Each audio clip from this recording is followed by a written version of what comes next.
Canada से जो students वहाँ पर जा रहे हैं, जो उनको वर्क राइट होता है ड्यूरिंग स्टडीज, उसके रिगार्डिंग एक न्यूज़ आई है, वो मैं आपसे शेयर करना चाहता हूँ। चाहे जिन स्टूडेंट्स की ऑलरेडी फाइल लग चुकी है या जो स्टूडेंट्स ट्रैवल भी कर गए या जिन्होंने ट्रैवल करना है, सबके लिए ये न्यूज़ इंपॉर्टेंट होने वाली है। इसका क्या इम्पैक्ट होगा वो मैं आपको इस वीडियो में बताऊंगा। Bells Overseas, the sound of your future. Hello everyone, मैं कपिल भाटिया बेल्स ओवरसीज से। बेल्स ओवरसीज से आप अपनी स्टडी वीजा असेसमेंट 62920 पे कॉल करके स्टार्ट कर सकते हैं। तो आज का जो हमारा टॉपिक है वो है जो स्टूडेंट्स वहाँ जा रहे हैं उनको वर्क राइट को लेके। तो आप सबको पता है कि जो भी स्टूडेंट्स 7 अक्टूबर 2022 से पहले गए हुए हैं उनको फुल टाइम वर्क राइट है। तो उसका इम्पैक्ट क्या हुआ, जो स्टूडेंट्स 7 अक्टूबर के बाद गए हैं उनको वही 20 आवर्स का वर्क राइट है, जबकि जो उससे पहले गए थे उनको फुल टाइम वर्क राइट है। पर वो भी अब एक्सपायर हो रहा है 31 दिसंबर को, अभी 2023 को। तो अब जो स्टूडेंट लॉबी है, स्टूडेंट्स की कुछ एसोसिएशंस भी बनी हुई है, उन्होंने पॉलिटिशियंस को, वहाँ पर एमपीज को भी अप्रोच किया, वो प्रेशर बिल्टअप कर रहे हैं। उन्होंने एक अपनी रिप्रेजेंटेशंस भी दी है, एक पिटिशन दी है इमिग्रेशन को भी और कनाडा गवर्नमेंट को भी कि आप सभी स्टूडेंट्स का फुल टाइम वर्क राइट कर दीजिए। उसकी उन्होंने प्ली भी ली है और वो प्ली जेन्युइन भी है।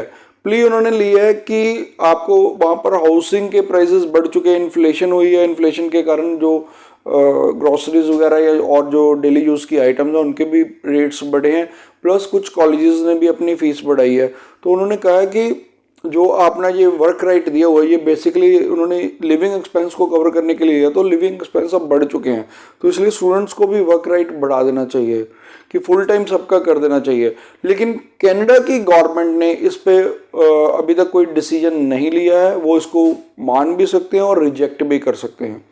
उन्होंने सिर्फ ये स्टेटमेंट आई है इमिग्रेशन की तरफ से कि हम इस पे विचार करेंगे, इसका क्या इम्पैक्ट है, क्योंकि ये सिर्फ हमने कोविड के दौरान किया था शुरू, कि कोविड के इम्पैक्ट के कारण उस टाइम लेबर स्किल्ड वर्कर की शॉर्टेज थी, उसके कारण हमने किया था। अब उसको हम असेस करके फिर देखेंगे।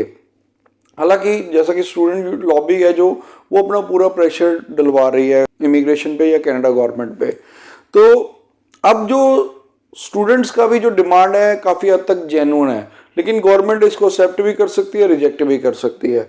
तो ये स्टूडेंट्स को मान के चलना चाहिए कि आप अपना अरेंजमेंट यहीं से करके जाएं, ताकि ये मान के चलें कि अगर आपको 20 आवर्स का वर्क राइट मिलता है। क्योंकि अब प्रॉब्लम क्या आ रही है स्टूडेंट्स को, प्रॉब्लम ये आ रही है वहाँ पर जो एम्प्लॉयर हैं उनको फुल टाइम के लिए स्टूडेंट्स मिल रहे हैं, फुल टाइम के लिए कैंडिडेट्स मिल रहे हैं, तो वो अब जो पार्ट टाइम वालों को जॉब ही नहीं दे रहे, वो जो 20 आवर्स वाले हैं। तो यहाँ पर स्टूडेंट्स को ये बहुत बड़ी मेजर प्रॉब्लम आ रही है।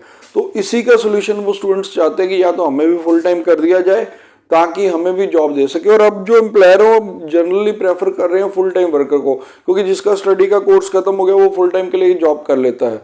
तो ये प्रॉब्लम स्टूडेंट्स को आ रही है। हालांकि क्योंकि फुल टाइम जॉब करना स्टूडेंट्स के लिए इतना ईजी नहीं है, उसकी कहीं ना कहीं स्टडी कंप्रोमाइज़ होगी। सेकेंडली क्योंकि जो स्टडी की शिफ्टिंग है तो वो स्टडी की भी कैसे करेगा, स्टडी का भी अलग अलग शेड्यूल्स आते हैं, हर एक कॉलेज यूनिवर्सिटी के अपने अलग अलग शेड्यूल्स हैं, तो वो उसको भी कोप अप करना पड़ेगा स्टूडेंट को।